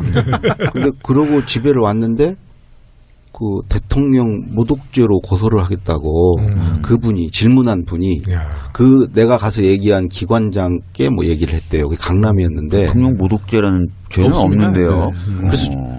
그래서 저보고 사과를 하라고 하더라고요. 그 기관에서 그분한테 전화 한 통화만 해달래요. 그분 아주 복잡한 분이래. 그래서 아니 그러면 제가 뭐라고 사과를 해야 됩니까? 채널을 돌려서 죄송하다고 대통령 나오면 무조건 봐야 됩니까? 그래서 뭐라고 사과할 말이 생각이 안 나서 이제 사과를 못한 적도 있고 최근에는 그 모 대기업인데 그 거기 부회장께서 이 청문회 나와서 좀 그 하시는 걸 보고 이 정말 그 회사의 미래뿐만 아니라 우리 경제의 미래가 어둡다. 그 직원들 얼마나 참담하겠냐. 그런 얘기를 몇 군데 했더니 그 기업에서는 취소를 하더라고요. 그러니까 정보력은 대단한 것 같아요. 야, 이거 뭐 생각보다 심각했대요. 그 우리 전재현 소장님 지난 방송에서 우리 현 정부가 지금 청와대 기록물을 무단 파기하고 있다 이런 말씀하셨는데 오늘 이제 특검이 청와대 압수수색을 시도했다가 불발됐다고 그래요. 청와대가 이제 압수수색을 지금 거부하는 이유 결국은 은폐죠? 네. 뭐, 지난 시간에 말씀드렸습니다만, 지금 대통령 기록 이제 시스템으로 위민 시스템을 쓰고 있습니다. 뭐 단순히 뭐, 하드디스크에 기록을 담아 놓는 게 아니고요. 시스템이라고 하는 것이 구축돼 있어요. 근데 여기서 이제 기록을 삭제하거나 기록을 파기하게 되면 복구할 수 있습니다. 그게 뭐냐면 디지털 포렌식이라고 하는 이제 기법이 있는데 그걸 검찰청에서 요즘 디지털 포렌식 기법이 굉장히 발전되어 있거든요. 그걸 복구할 수 없다 하더라도 무엇을 파기했는지는 나와요. 그래서 굉장히 이 지금 청와대 압수수색이 중요합니다. 그러니까 무엇을 없앴는지도 확인해야 되고 없앴으면 그게 복구가 가능한지를 봐야 됩니다. 그래서 검찰에서 요즘 가장 먼저 하는 게 핸드폰, 그다음에 회사 같은 데 압수수색을 하면 그 시스템을 다 가져오는 거죠. 그래서 그걸 다 복구를 하게 돼 있습니다. 그래서 그 포렌식을 피하기 위해서 아예 하드디스크를 교체한다든지 이런 식으로 해요. 저는 요즘 전자레인지도 돌린다는 얘기 듣는데 전자레인지에 돌리는 건 별 효력이 없다 그러고요. 그 강력한 자석 같은 걸로 긁어버린 디가우저라고 그러죠. 디가우저라고 해서. 그래서 최근에 장차관들이 지금 이 정부의 장차관들이 핸드폰을 다 지금 없애고 있다는 거 아닙니까? 그래서 이런 이제 디지털 포렌식을 굉장히 두려워하고 있고 지금 청와대도 그런 기록들을 완벽하게 없애지 못할 겁니다. 그리고 없애는 순간 제가 뭐 말씀드렸지만 대통령 기록물법으로 처벌을 해야 돼요. 그게 이제 징역 10년 이하의 징역에 처할 수 있거든요. 그래서 그런 부분에 대해서 지금 굉장히 좀 민감한 반응을 하고 있는 게 아닌가. 그리고 없애더라도 없애는 사람이 있잖아요. 그 사람을 죽이지 않는 한 사람이 남아 있잖아요. 그렇습니다. 언제든지 증언할 수 있고. 예전에 이제 국무총리실의 민간인 사찰 의혹 관련해서 장진수 전 주무관이 내부 고발을 했거든요. 그때 나왔던 얘기가 디가우저라는 걸 이용해가지고 컴퓨터 기록을 지웠다 이런 얘기가 나왔어요. 참 이명박 박근혜 정부는 대통령 기록물을 계속 은폐하려고 그러고 김대중 노무현 대통령은 계속 기록물을 생산하려고 그러고. 야, 이거 여기서 벌써 이미 이제 맞습니다. 답이 나온 거죠. 그 이명박 시절에 그 없앴던 그 양이 30테라라고 그랬거든요. 30테라가 어느 정도의 양이냐고 제가 물어봤더니 어떤 컴퓨터 전문가가 한 30만 명 정도의 기록을 그냥 영상까지 다 포함해서 담을 수 있는 양이라고 그러더라고요. 그래서 그건 아마 목숨 걸고 아마 지웠을 텐데 그래서 그 이후로 뭐 그것이 드러나진 않았지만 지금 이 정부에서도 그와 만만치 않게 지금 온갖 사실 지저분한 기록들이 있기 때문에 기록하지 못할 일을 너무 많이 했기 때문에 아마 그런 지금 계속 목숨 걸고 막고 있는 거죠. 그러니까 청와대 압수수색이 굉장히 중요하네요. 아 그럼요. 저는 특검이 굉장히 중요한 지점을 얘기를 했다고 생각해요.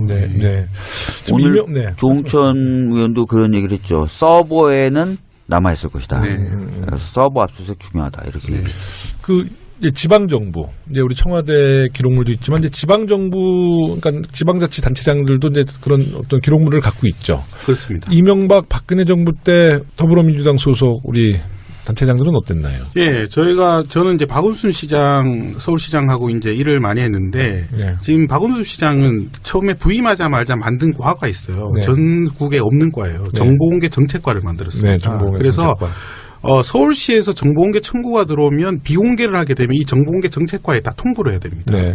그리고 청구인들이 이의 신청을 하면 저희 같은 외부 심의위원들 13분이 들어가서 그걸 공무원들을 따로 모셔서 그분들하고 청문 과정을 거쳐서 이걸 왜 비공개하느냐고 여쭤봐요. 네네. 이게 얼마나 공무원들한테 압박이 되냐면 이게 이제 함부로 비공개를 할 수가 없게 되는 것이고요. 두 번째로는 지금 서울시가 서울 기록원을 만들고 있어요. 네. 이게 이제 민간 은평 갑에 들어옵니다. 네, 맞습니다. 은평에 있습니다. 유치하셨어요? 예. 아니요. 이게 이제 지방 아카이브로는 처음인 건데요. 이거는 왜 만드냐면 서울 시민들의 기록을 좀 수집을 해서 좀 서울 시민들한테 돌려드리겠다는 것이죠. 예를 들면 뭐 서울에 아주 나이 많으신 분들 또 전쟁을 거쳤던 분들 이런 분들의 뭐 구수를 따서 네. 또 그분들의 일반인들의 어떤 기록들을 좀 남겨서 좀 하고요. 그다음에 서울 서울시청의 기록들도 당연히 이제 투명하게 남기고 이런 일을 계속 진행을 했었고 더욱 중요한 것은 박원순 시장은 그렇게 많은 사실 이 정부로부터 사찰을 당하거나 그렇죠. 그랬음에도 불구하고 그 투명성 하나로 버텼어요. 오히려 거꾸로 이분들이 네. 우리 박원순 우리 시장님이 이제 대통령 출마 안 하시기로 했잖아요. 예, 뭐 이런 사실이 많이 알려졌으면 근데 괜찮을 뻔했는데. 이런 거는 이제 누가 대통령이 되도록 네. 저희 더불어민주당 후보가 대통령이 된다면 좀 할 필요가 있는 그렇습니다. 거죠. 그럼요. 네. 그분의 문재인 이제 후보께서 24시간 일정을 공개하겠다 이런 얘기를 하셨는데 저는 문재인 지금 후보야말로 노무현 대통령이 어떻게 하셨는지 그대로 그렇죠. 보셨던 분이거든요. 그래서 저는 정말 대통령의 리더십은 어떻게 감추고 은폐하고 이런 것이 아니라 투명하게 공개하고 그런 것들을 자신 있게 드러낼 때 리더십이 생긴다고 생각해요. 좀 예를 들면 정말 그런 사람들 그런 것들 보고 시민들은 이렇게 환호하거든요. 네.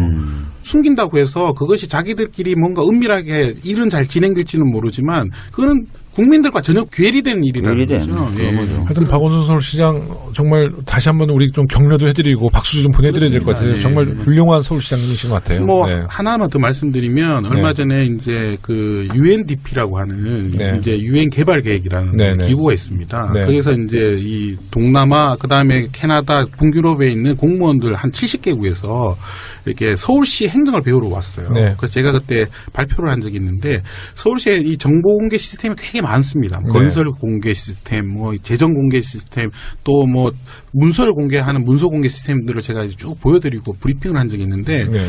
너무 충격을 받아요. 특히 이제 정보 소통 광장이라고 있는데요. 여기는 지금 공개되어 있는 게 10억 건이 넘습니다. 어마어마한 양입니다. 그게 문서를 생산한 지 이틀이 지나면 바로 공개됩니다. 네. 예, 그래서 이런 시스템을 구축할 수 있다는 것은 웬만한 자신감이 아니고서는 그래서 지금 기자분들이나 이런 분들은 서울시 정보공개 청구를 하는 게 아니라 이 정보소통광장에 들어와가지고 그걸 다 검색을 해요. 이건 바람직한 일이네요. 대단한 것이죠. 근데 그 뭐 새누리당 소속 그 지자체장들은 어때요? 그래서 제가 좀 찾아봤어요. 네. 근데 거의 눈에 띄시는 분이었고 그나마 조금 이제 긍정적인 분을 역할을 하신 분이 남경필 지사예요. 이분은 원희룡은 제주도도 제가 볼 때 그렇게 뭐 정보공개 면에서 큰 점수를 주기가 힘들고요. 놀랍게도 서울시도 25개 구청이 있잖아요. 네네. 근데 놀랍게도 새누리당이 3개를 갖고 있거든요. 네. 강남, 송파, 서초를 갖고 계신데 이 강남, 서초 이런 데는 너무 못해요. 제가 평가를 했었거든요. 정보공개 평가를 하면 항상 꼴찌를 하세요. 그러니까. 그래서 왜 이런 차이가 날까? 그 차이의 근본적인 원인은 뭘까? 굉장히 궁금했던 적이 있습니다. 이건 그러니까 새누리와 민주당의 차이인 것인지 아니면 어떤 사람의 차이인 것인지 이런 것에 대해서 당의 정체성의 차이 아니겠어요? 그런 면도 좀 있는 것 같아요. 우리 강홍국 우리 비서관님은 이제 글과 말에 대해서는 뭐 많은 분들을 겪어보셨는데 우리 박주민 의원님이나 저나 이렇게 딱 이렇게 말하는 거 보면 좀 어떻습니까? 이 정치적으로. 별로 관심이 없으셨을 거예요. 아니, 뭐 워낙 거물들만 상대하시다 보니까. 네. 아니 뭐 오늘 그리고 뭐 저희 둘은 대중적인 연설할 기회도 별로 없었. 네, 아니 뭐 없죠. 이 자리가 그대로 증명하는데요. 뭐 이렇게 방송을 하실 정도면 대단한데요. 이 정도만 돼도 박근혜 대통령보단 낫다. 대단한데요. 네, 아유 고맙습니다. 지금 우리 현재 대선 후보들 있잖아요. 저희 더불어민주당 대선 후보들 좀 눈에 띄는 어떤 발언이나 또 이분들의 발언을 통해서 느끼는 좀 생각이 있으세요? 우리 문재인 대표 어떠세요? 이 발언을 보고 전문가 입장에서. 어유 그거는 참 뭐라고 답변하기. 아니요, 다 칭찬하시면 돼요. 저희 더불어민주당. 저는 항상 문 실장님 말씀을 들으면 네. 항상 절대 거짓말은 안 하신 분이에요. 항상 대통령의 자질 거짓말하면 안 되죠. 네, 첫 번째. 절대 거짓말하지 않으시고 굉장히 중요한 자질입니다. 네, 가장 중요한 거죠. 가끔 보면은 문재인 그 전 대표에 대해서 이제 보수적인 특히 어르신들의 이제 평가가 말을 자주 바꾼다. 특히 종편에서도 그런 꼬투리를 많이 잡거든요. 그 부분에 대해서는 어떻게 생각하십니까? 저는 뭐 그 어떤 사례인지는 모르겠는데 절대 그분은 그러니까 뭐 가장 강점은 진실되다는 거죠. 진정성이 있다는 거죠. 네. 제가 봐도 이제 본인 생각이 바뀌면 진짜 바뀐 생각대로 또 그때 진실하게 얘기하는 건데. 아까 노무현 대통령도 그 말씀 하셨잖아요. 요거를 이제 말이 바꾼다고 자꾸 얘기하는 거예요. 특히 탄핵 때 이제 탄핵 정국 때 탄핵보다 하야다. 근데 나중에는 탄핵을 해야 된다. 이건 사실 우리 당 의원들은 다 그랬던 거죠. 여러 가지 고민하다 보니까 탄핵보다는 하야를 해야 된다. 아이씨. 결국은 탄핵밖에 없구나. 네네. 이게 된 건데 그렇죠. 이걸 이제 보수 종편에서는 말을 바꾼다고 또 이렇게 하고 막 그렇게. 이재명 시장님은 어떠세요? 이재명 시장님은 정말 대중이 원하는 말이 무엇인지를 분명히 아시는 분이고, 네. 뭐 거침이 없으시니까 네. 그런 면에서 뭐 강점이 있으시죠. 거침이 없는데 또 큰 실수도 없어요. 주로 막 거침 있는 분들이 좀 이렇게 말 실수나 또 법률가 출신이시고 그렇구나. 나름대로 다 논리적이고 치밀하시고 가장 서민적인 말투인데도 굉장히 논리적인 것 같아요. 그리고 이제 우리 일반 대중들이 금방 이해하고 그렇습니다. 그리고 좀 이 민심도 잘 파악하시는 것 같고 우리 안희정 지사님은 어떠세요? 안 지사님은 뭐 하여튼 그 우리 제가 좋아하고 존경하는 또 우리 윤태영 선배가 거기에 가 계시고 혹시 그쪽 캠프는 아니시고 저는 이 캠프에도 소속돼 있지 않고요. 네네. 그 안지사님은 진짜 너무 정말 오랫동안 준비해 왔어요. 네네. 자기 생각을 다듬고 이런 것들을 그게 그대로 말해서 녹아나는 것 같아요. 역시 진실된 분이다. 예, 네네.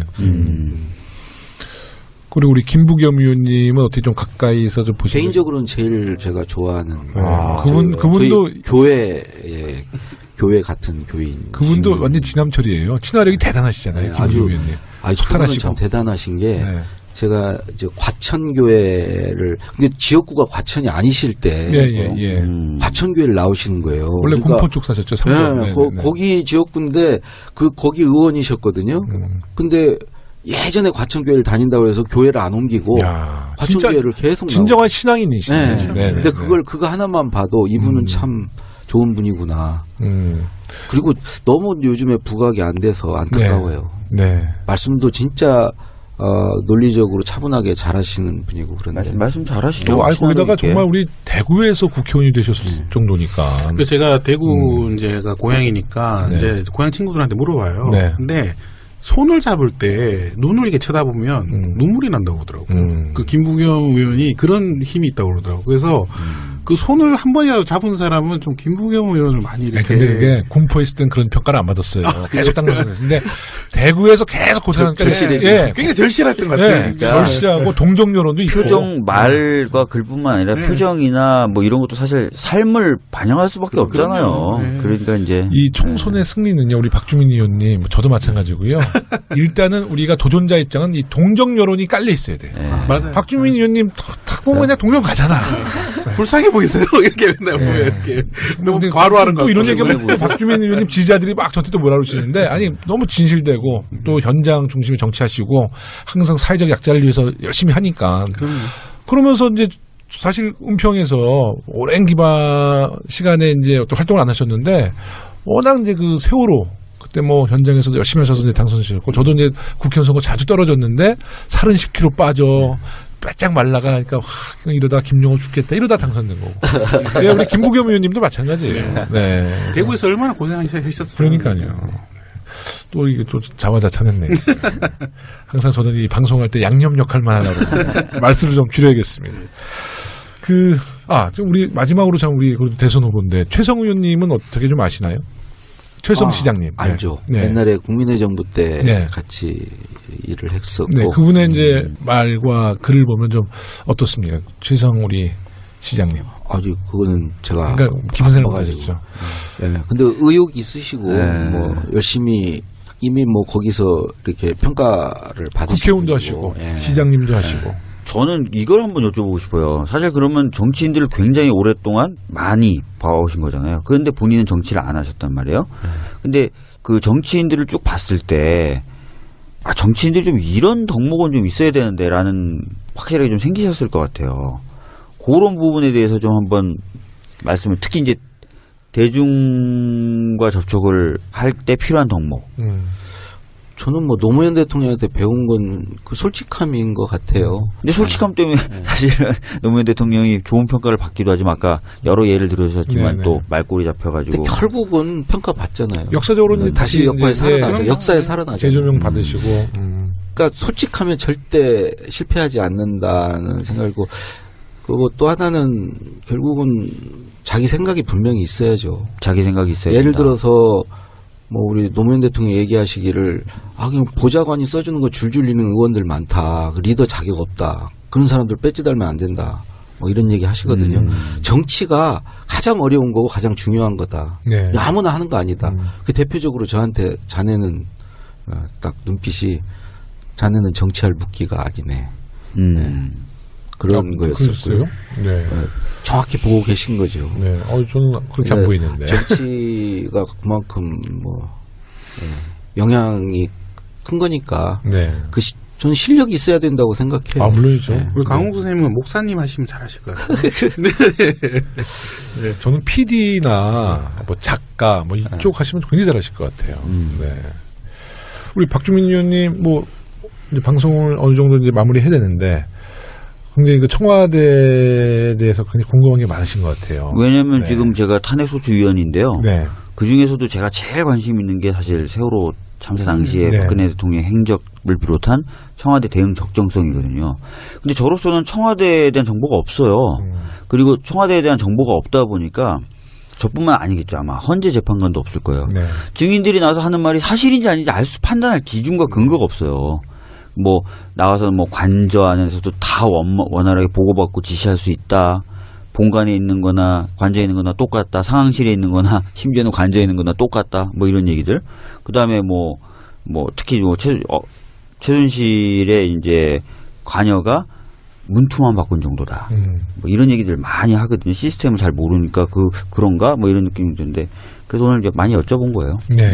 아이고 오늘 정말 너무 뜻깊은 뭐 대화였고요. 또 우리 김대중 대통령, 노무현 대통령에 대한 생각도 많이 해보는 아주 중요한 시간이었습니다. 우리 강홍국, 전진한 우리 두 선생님이라고 표현할까요? 소장님과 비서관님을 모시고 대통령의 말과 글 그리고 기록물에 대해 민주정부 10년과 보수정부 9년을 비교해봤습니다. 우리 청취자 여러분들께서 이 방송을 청취하시고 나서 아마 잘 판단하실 거예요. 어떤 정부나 어떤 정권이 우리 국민을 위해서 또 소통하려 노력했는지 또 국익을 위해서 어떤 정부가 더 투명하게 또 국민들을 설득하고 국가를 운영했는지 우리 청취자 여러분께서 잘 판단해 주시기 바라겠습니다. 국민을 감동시켜 눈물을 흘리게 하는 연설과 국민을 속이기 위해 본인이 눈물을 연출하는 연설의 차이는 극명할 것이라고 생각합니다.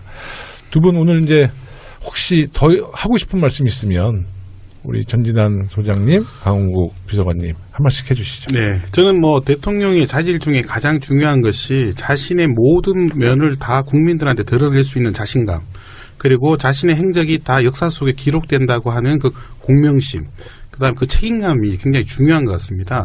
지금 박근혜 대통령에게 국민들이 다 분노하는 것은 자신의 행동이 역사에 남는다고 그런 생각을 가지지 않고 오히려 그냥 회피하려고 그러고 책임을 면피하려고 하고는 그런 모습에서 국민들은 너무 깊은 절망감을 가지고 있습니다.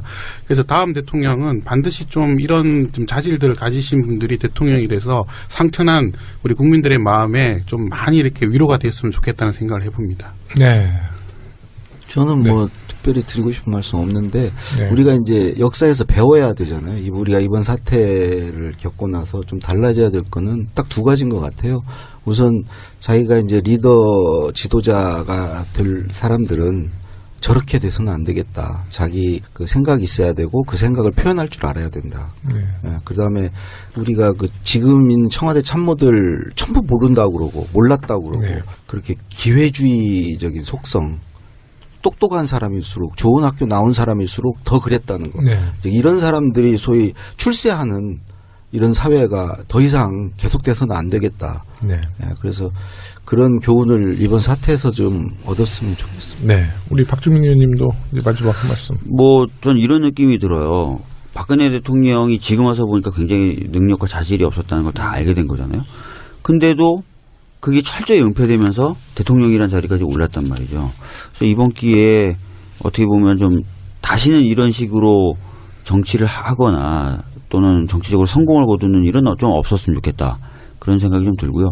이번 대선 때부터 막 무제한 토론 이런 거 좀 해보면 어떨까요? 미국에서 하는 것처럼. 그런 거 해야 돼요. 예, 그런 생각이 좀 드네요. 그 무제한 토론에 황교안 총리 나오면 막 진짜 짜증날 것 같아요.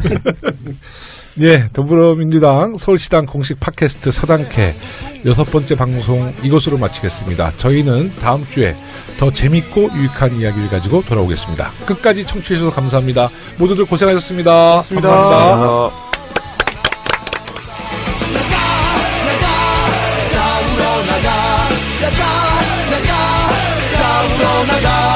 국민문의 자유종이 울릴 때까지 싸우러 나가세 싸우러 나가세